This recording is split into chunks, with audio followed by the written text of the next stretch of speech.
Good evening. Thanks for joining us tonight for News 13's Weekend Edition. I'm Jana Barnello. We've got some dangerous weather on the way with high winds expected for New England. News 13's meteorologist Tom Chisholm is tracking the storm. Tom, how's it looking? Okay, Jenny, actually two weather stories playing out tonight. The risk of severe thunderstorms capable of producing some large hail, winds in excess of 60 miles per hour, and isolated tornadoes can't be ruled out in some parts of our western viewing area. We'll see how close that gets to coastal counties such as York and Cumberland. But for now, the risk of severe thunderstorms is the main threat. That's the color-coded area in orange. We take a look now at Doppler radar. Two bands of showers and thunderstorms racing off to the northeast. The lead thunderstorms now moving through the Lake Winnipesaukee Squam Lake corridor up through the White Mountains. That's producing some gusty winds and some heavy rains likely and some vivid lightning. But the main event is west of there. It's an intense line of thunderstorms that was producing a lot of wind damage across New York State. That is now moving through central Vermont and moving east. Now the individual thunderstorm elements are racing northeast at some 30 to 40 miles per hour. And as that line moves east throughout the evening, we'll watch it very carefully. It's moving into unstable air, and we'll see how that plays out in terms of wind damage across Vermont and western New Hampshire, and extending that into extreme western Maine potentially. That watch in effect until 11 p.m. this evening. We'll see how the history of those storms impact the areas west of us, and then kind of project that forward to see the potential for some wind damage later this evening in those areas. Second part of the story is the high surf combination of very strong southeast winds today, and Leslie far at sea to our southeast, kicking up some big waves out there. So a high surf advisory is in effect for most coastal residents. You can see this is a live shot of Old Orchard Beach, and you can see how the big waves are coming ashore. Of course, we want to be very mindful of that as we're going down to the seacoast to watch that spectacular scene along our rocky coastline. I want to dissuade folks from enjoying doing that, but please do so at a safe distance tonight and tomorrow, and likely into Monday too, before Leslie finally moves away and loses the influence on New England's coastal waters. But again, some very rough seas. Now, as far as how things will play out tonight, it looks like the vast majority of us will receive the severe weather threat between about 8 p.m. this evening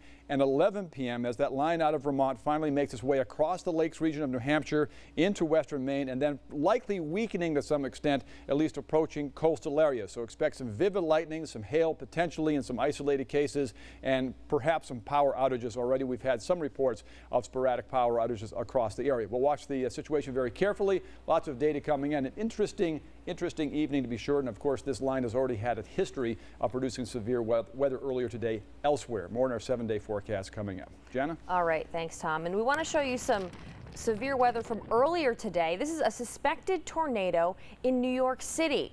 It happened in the Breezy Point neighborhood in Queens. Firefighters responded to reports of a possible tornado in Brooklyn as well. Firefighters say there was some structural damage, downed trees and power lines in both areas. There are no reports of injuries. A huge turnout today at the Walk to Defeat ALS, and an especially emotional day for one of the teams. Churchill's champions came out today in honor and memory of Dr. Bruce Churchill, a beloved doctor in Maine who recently lost his battle against ALS. Dr. Churchill died a few weeks ago, 5 years after his ALS diagnosis.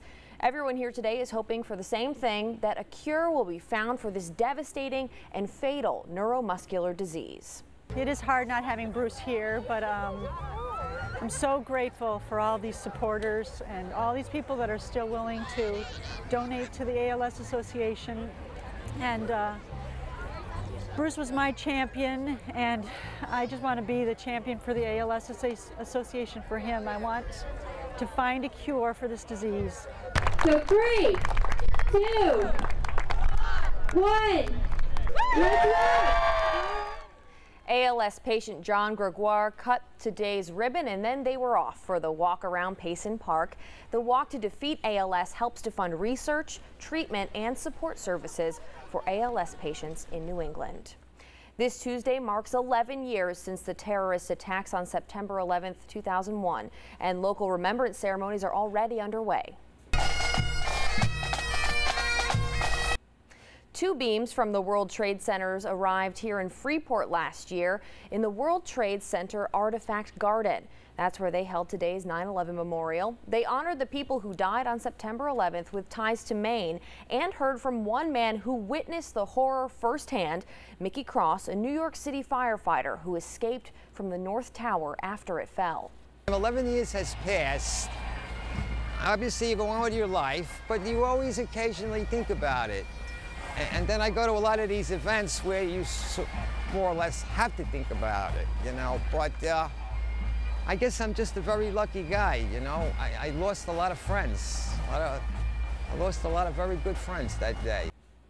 The Freeport Masons, Freeport Commemoratives, and the Flag Ladies were instrumental in getting the World Trade Center beams to the memorial last year. And U.S. flags in Maine flew at half-staff today in honor of the Maine National Guard helicopter crew chief who died in Kuwait. Staff Sergeant Jessica Wing died in what the military described as a non-combat incident, which remains under investigation. The funeral for the 42-year-old was held today at the Augusta Armory, followed by her burial at the Maine Veterans Cemetery.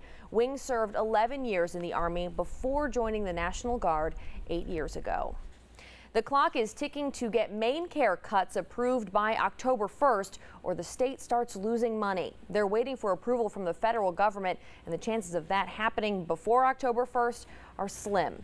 The Appropriations Committee got an update on the standstill yesterday. The cuts need to go into effect October 1st so the state can start collecting on the savings, $20 million worth. The Department of Health and Human Services wanted a decision by last week, but legally, the federal government has until the beginning of November to make a decision. The state wants the federal government to pay the difference, which has never been done before.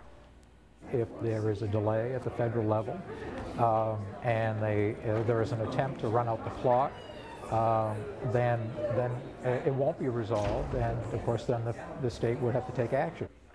State Senator Richard Rosen says the new legislature would have to pass a supplemental budget in January to offset the Maine Care costs and achieve the $20 million in savings. So you may be saying to yourself, am I in this severe thunderstorm watch? The answer is most definitely yes, except for parts of the mid-coast and farther down east. That could get extended later this evening. Am I under a severe thunderstorm warning? The answer to this point, unless you're in parts of New Hampshire, is no. But the conditions are certainly favorable, and we have quite a line of showers and thunderstorms over Vermont and moving through the Connecticut River Valley and headed for most of our communities later on this evening. This is a time-lapse sequence going back 2 hours and showing the very fast-moving clouds, which is what we call a strong low-level jet stream up around 2,000 or 3,000 feet in the atmosphere. The wind blowing very strong from the south and carrying the clouds that you see passing over Panther Pond, racing northeast. At the same time, that squall line was developing in eastern New York State and has been since moving east very steadily and producing some wind damage in the Green Mountain State across now the Connecticut River Valley, and another cluster of storms moving out of Belknap County. There's some severe thunderstorm or strong thunderstorms moving through there with wind gusts anticipated of 45 to 55 miles per hour. But this is the line we're most concerned about later this evening that's going to be plowing eastbound across the Granite State and into western Maine between 8 and 11 o'clock. National Weather Service is even more concerned about the winds in particular along the coast than they were earlier this afternoon. The winds can easily exceed 50 miles per hour, and isolated storms will be moving through. We're talking about winds that can go above 60 miles per hour in isolated cases. That's not going to be a widespread event, but just be mindful that that could play out. So this is the area where the severe thunderstorm watch is in effect. Numerous warnings in effect in this area, and the tornado watch for this at this point across Vermont and eastern New York State has not been extended eastbound. We'll see if that plays out later this evening. Down the line, things get much quieter, and believe me, beginning tomorrow, we're setting up for a long stretch of beautiful weather. But we're talking about the severe thunderstorm watch tonight until at least 11 p.m. Could it get extended beyond that? Damaging winds are possible, and along with the possibility of some widespread power outages, and a high surf advisory is in effect along the coast. Lots going on here. We have the strong southerly wind. We have Leslie offshore kicking up the swells, and we get all those going together, and that's why the coastal flood threat in effect, along with the advancing line of thunderstorms, which are moving,